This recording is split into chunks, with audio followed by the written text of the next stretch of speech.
Voilà, l'enregistrement est lancé, on va pouvoir démarrer. Ouais, c'est bon. Hop, voilà. Donc, qu'est-ce qu'on avait vu avant les vacances? Donc, pour ceux qui étaient là, ceux qui n'étaient pas là, je suis désolé. Je sais que ça a été compliqué pour se connecter. Donc, la notion de vecteur collinéaire. Donc, je vais passer assez rapidement sur ces choses-là. Donc, l'idée qui se cache derrière, on dit que deux vecteurs sont collinéaires lorsqu'en fait leurs coordonnées sont proportionnelles, c'est-à-dire lorsqu'on trouve un coefficient de proportionnalité qui permet d'obtenir les coordonnées de l'un à partir des coordonnées de l'autre. D'accord? On a un critère que vous avez peut-être vu l'année dernière pour déterminer si deux vecteurs sont collinéaires. Ça s'appelle le déterminant. En fait, on l'a vu pour ceux qui étaient là, c'était rien d'autre qu'un produit en croix. Donc vous avez un vecteur U de coordonnées AB, un vecteur V de coordonnées CD. Comment savoir si leurs coordonnées sont proportionnelles? Vous faites le calcul AD moins BC. Si vous trouvez 0, c'est ce qui est écrit dans la propriété ici, ça signifie que les vecteurs sont collinéaires. Et inversement, si vous avez des vecteurs collinéaires, nécessairement, cette espèce de produit en croix AD moins BC va donner 0. Donc on a fait des exemples corrigés. Je vous ai laissé, pardon, excusez-moi, je vais y arriver. Je vous les ai laissés sur Pronote euh, avant les vacances. Hein. Donc la séance que vous avez peut-être ratée, vous avez eu un compte rendu écrit et notamment des exemples. Alors c'était peut-être la séance d'avant d'ailleurs, je ne sais plus exactement. En tout cas, ça a été vu. Est-ce qu'il y a des questions sur la notion de vecteur collinéaire? A priori, c'est vu pour l'instant comme un simple calcul. Est-ce que quelqu'un a des questions à poser là-dessus?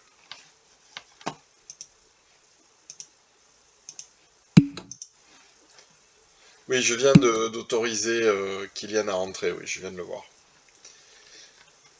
Non, c'est bon, alors on avance un petit peu, de toute façon on va revenir là-dessus. Donc voilà, on avait, avant les vacances, abordé les vecteurs uniquement du point de vue du calcul et des priorités opératoires, des propriétés opératoires. Alors évidemment, on va faire le lien maintenant entre les vecteurs et la géométrie. Hein, on a dit les vecteurs sont à la fois un objet géométrique et algébrique. La première chose à faire, c'est de faire le lien entre les vecteurs et les points.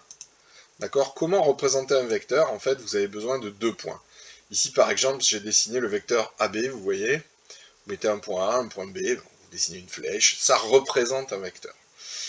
Ce qui est important, c'est d'être capable de déterminer les coordonnées d'un vecteur à partir des coordonnées de ces points qui le représentent.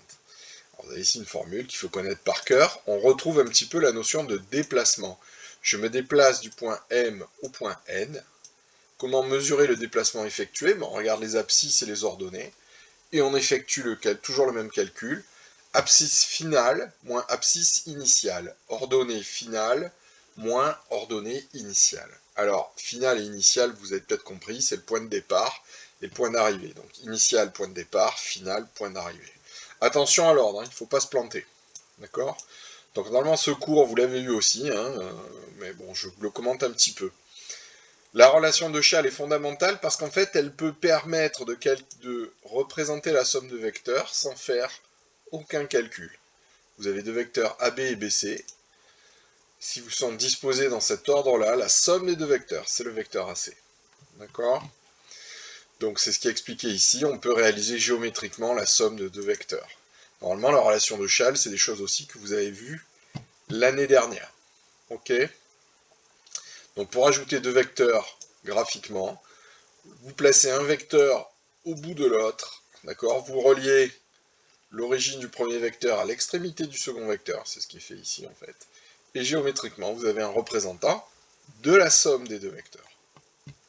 Ok, des questions sur ça? Alors on n'a pas fait beaucoup d'exos, mais vous avez le DN que je corrigerai jeudi. On peut utiliser des choses comme ça. Est-ce que vous avez des questions sur ça? Allô, allô? Manifestez-vous si vous avez quelques questions. Encore une fois, c'est programme de seconde. Hein. On est en train de revoir. Sans plus. On verra au fur et à mesure des exercices, peut-être, il faudra revoir des choses. Ensuite, deux propriétés importantes, d'accord? euh, Donc, une caractérisation de la notion de parallélogramme. Donc, ABCD est un parallélogramme si et seulement si le vecteur AB est égal au vecteur CD. Alors, attention à l'ordre des points. ABDC est un parallélogramme si et seulement si le vecteur AB est égal au vecteur CD. Vous voyez là, il y a un petit piège dans l'ordre des points, puisque on nomme un quadrilatère en faisant un cycle, c'est-à-dire en une boucle, d'accord? Donc effectivement, l'ordre des points devient A, B, D, C, d'accord? Alors j'ai dit qu'ABDC est un parallélogramme équivaut à dire que le vecteur AB est égal au vecteur CD. Il est évident aussi que j'aurais pu prendre le vecteur AC, qui doit être égal au vecteur BD. C'est une autre possibilité, alors je vais l'écrire en remarque. Ici, donc remarque. On aurait pu écrire également donc le vecteur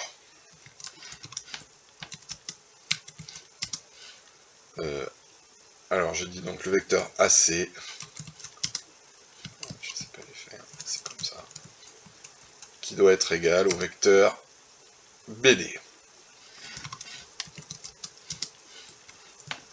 Voilà. Ok. Donc c'est une autre façon de caractériser le fait que ABDC est un parallélogramme. En fait, vous avez deux couples de vecteurs égaux. Cette feuille que vous êtes en train de voir, mademoiselle L'Oeil, je l'ai mise dans les contenus du cours sur Pronote avant les vacances.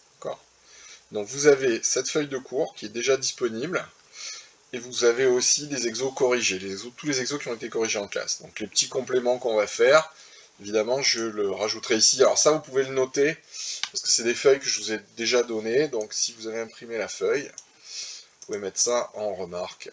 Voilà. Ok. Autre chose qu'il faut connaître, 3 points sont alignés.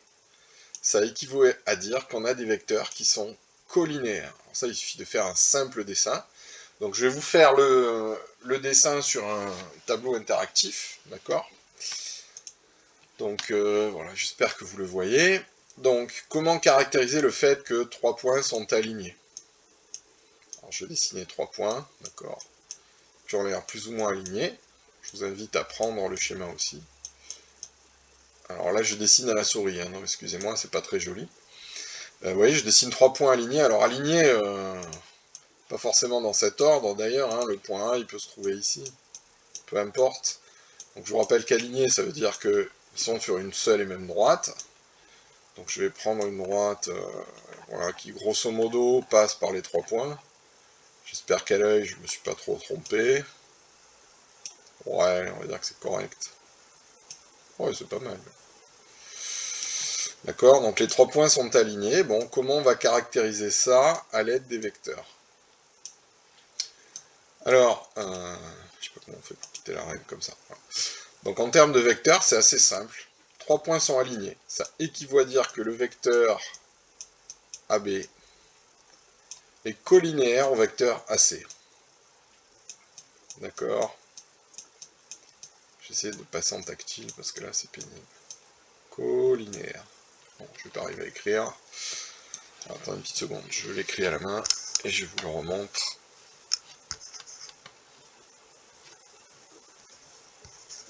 Ouais, c'est guère mieux, mais au moins j'arrive à écrire. Voilà. Donc vous pouvez prendre ce petit dessin si vous le souhaitez pour illustrer donc la partie du cours. Donc je répète.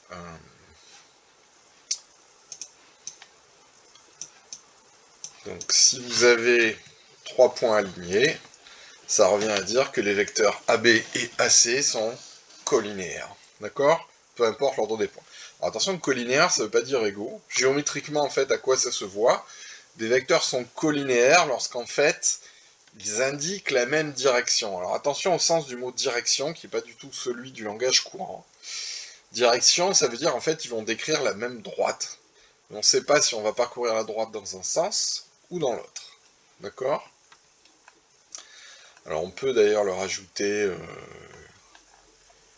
ici, donc vecteur collinéaire. Donc je vais le mettre ici. Hop.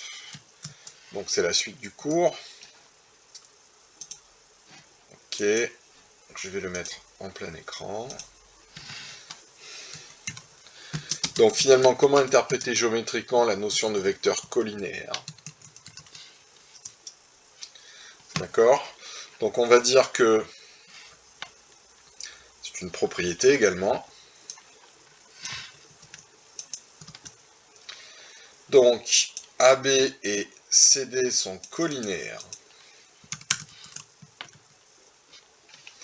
Ça équivaut à dire, en fait, que les droites AB et CD sont parallèles. Donc la droite AB et la droite CD sont parallèles.